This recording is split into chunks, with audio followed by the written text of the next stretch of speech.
Joins us on NHL Live. It's Deb and EJ across town. How are you today? I'm doing very well. Thank you, guys. Thanks for having me. All right, very hard-hitting question off the top. You ready? Okay. I'm ready. Brandon Dubinsky's mustache, stay or go? I think it's got to stay. And I think, it's he was really excited about it, and it brought him some luck, so he's got to keep it now. Hey, listen, when you win, it's got to keep it, right? If you lose, you shave it right off, but you won. That's right. We won. He's pretty proud of it, so we'll just let him have it. Hey, I thought you guys really overcame a lot of different adversity in that game. Caps fans will argue with me and say, well, they had a lot of power plays, but I look at it, you guys lost, two separate one-goal leads in the game. You had a goal at the end of right at the end of the second period that, as it turned out, it was the correct call. It didn't make it over the line, but it was really one of those things you're probably not sure at the time, so you have to overcome that. You're up against the wall 2-0 in the series. The referee breaks his leg in the game. That changes things. I mean, it was a weird day, and you guys battled through it. You were tough and rough all afternoon, and you end up getting the win. So is that the way you guys felt, like that you just were going to keep battling all day no matter what? Yeah, we have to. We don't really have a choice. They came back hard. Obviously, we expect them to. We expect their best. And, they got a powerful offense. They create a lot, and it was difficult. We didn't get that goal. We wanted to break, but the rules are the rules. The times are up. Time was up, rather. We got to go in the locker room and kind of regroup, and we did that. And then when we got up a lead, we got excited, but we were still focused. Just like when they scored and tied it, we weren't too happy. A win came out of our sails, but we hung in there. We all stuck together. It was just really fun to be a part of. What are these games like to play for your team? You mentioned it. It's the way you have to play. You don't have a winger or a center that's going to score, every night or that had a 50-goal season. This is your identity, the way you have to play. What is it like to play in these games? Well, it's a lot of fun. We got to, we try and get things done by committee. It's everybody's pulling their weight. It's a pretty special team to be on. Everybody is contributing and sacrificing and really just putting their heart and soul in everything we do. And it's really given us success. It's gotten us to where we are.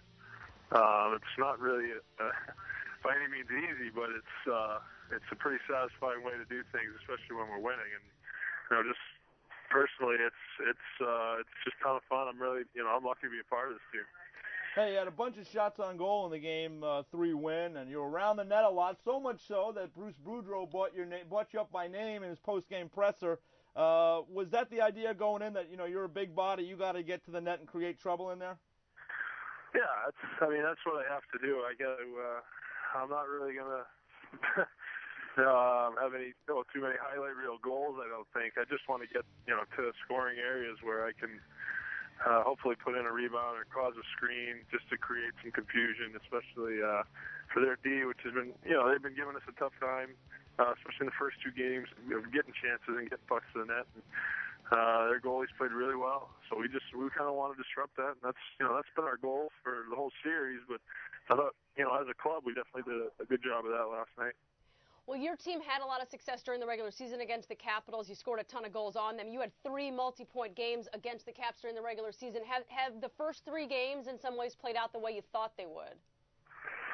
Yes and no. I don't know. I haven't been in the playoffs in the NHL yet. This is my first crack at it. The Caps, you see the firepower they have and how well they played down the stretch. We've had success in the regular season, but we knew that they were going to come, with a physical attitude and a defensive attitude. That, so I guess we were ready for that. They didn't surprise us, but sometimes when they play physical, especially in their building, they kind of, it might have been a bit surprising at times, but it didn't paralyze us by any means. We just had to pick it up and answer the bell and push back a little bit. And so far, it's been a lot of fun. It's been exciting, and it was great to get a win now because it's a series. Hey, Brian, you said it. I mean, you haven't been in the playoffs before, yourself. I mean, you've been in some big games in college and in other parts of your professional career in the minors, but what's it like in the Stanley Cup playoffs for the first time? I mean, people tell you about it. What's it like to live it?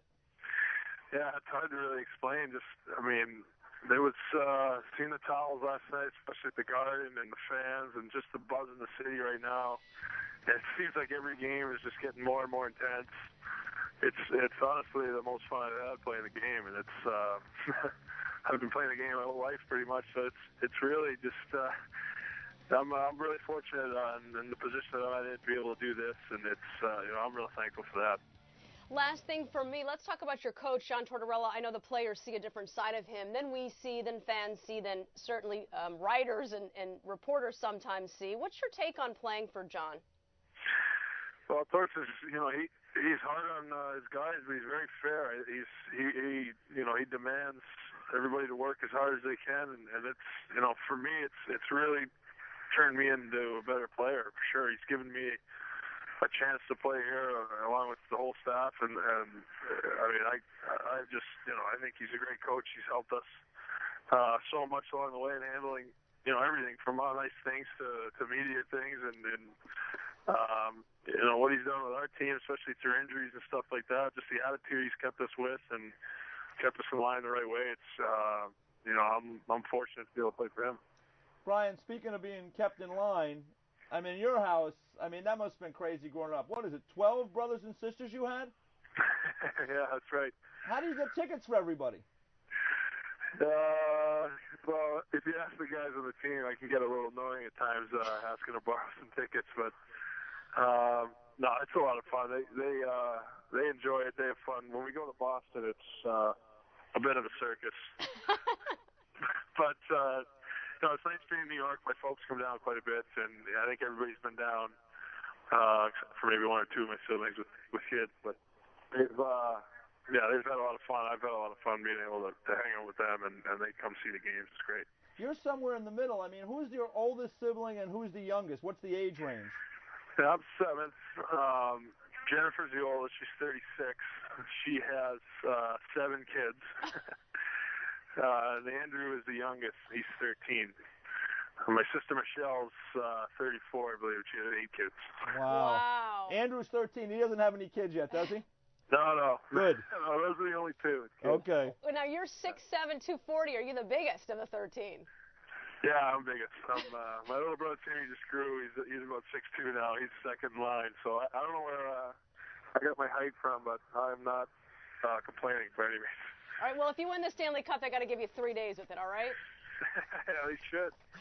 Thank you, Brian. Have Thanks, a good Brian. game. All Your right, next thanks, one guys. out. Okay. Appreciate it. I just call him Uncle Brian. Man, what a... He's got 15 nephews. Only 2 of his sisters have And that's kids. only 2 of the. That's only 2 of the precincts. They got We've 11 heard from. more to go. I mean, they gotta. I hope they have like a good housing setup for all these kids and everything. But Brian Boyle, one thing you could say about this guy, when he came to training camp this year, right? How many people thought he was going to be a guy to be a 20-goal scorer and would be a guy that would become a really important part of the Ranger team? Very few. In the summer, he went out. He got the power skating coach. He worked on his game, really made an effort, and said, hey, John Tortorella was honest with him. I don't know if there's going to be a spot for you here. He played his way on. He really took his game to another level, and he's having an impact. As I said to him earlier, Bruce Boudreau now is mentioning his name in the post-game, saying, hey, he's roughing up our guys in front of the net, and Boudreau, of course, is trying to get the refs to listen to these comments and keep an eye on these things, but Brian Boyle has been a really effective player for the Rangers this year, and part of the committee, part of the group there. The Rangers they play by committee. You heard him say it. I say, so this Olympic figure skater that he worked with in the off-season, Barbara Underhill, is right. recognizable to Ranger fans everywhere. She got so much airtime on know, the MSG right? Network That's right. they kept showing her in the crowd. That's right. But it's a great story. I guess he went to her at the beginning of the summer, and she watched him take 2 strides in Toronto and had like 6 things wrong that he was doing. Well, you get bad posture, your wingspan's terrible, you're doing this, you're doing that, and she helped him fix it, and he became a 20-goal scorer. I mean, she had a huge impact on him. Hey, listen, he's a big man, as we've talked about with him. He's 6'7", he's 240 pounds. If he can get that skating to a better level, which is what he was able to do at least in the offseason to this point, totally changed his game. Makes him now a factor in the games. This is a skating game now. Yeah, it's nice to be big, but if you can skate now to go along with that size, now all of a sudden you can be a factor. So the question I'm going to have, we'll watch him in the playoffs, we'll see how things go, is can he get to another level? Is he going to continue to work hard in the offseason? I think he will. Seems like that kind of guy. But it's one thing to do it one year. It's another thing to do it consistently, and I'll be keeping an eye on that in the future. I'm just laughing. It was 13 kids in the house. How we got enough food to grow that thing, I Yeah, don't know. well, You'd think he'd be scrapping for cereal when in the you're morning. that big, you're the one you're knocking people out of the way. Get out of here. I got the Captain Crunch. All Get out right. of my way. All right, I'm stuck on my microphone. Don't We'll take get a break, and we'll continue with much more. We've got another report from Kenny Albert in Buffalo. Sabres and Flyers play a Game 3. They're all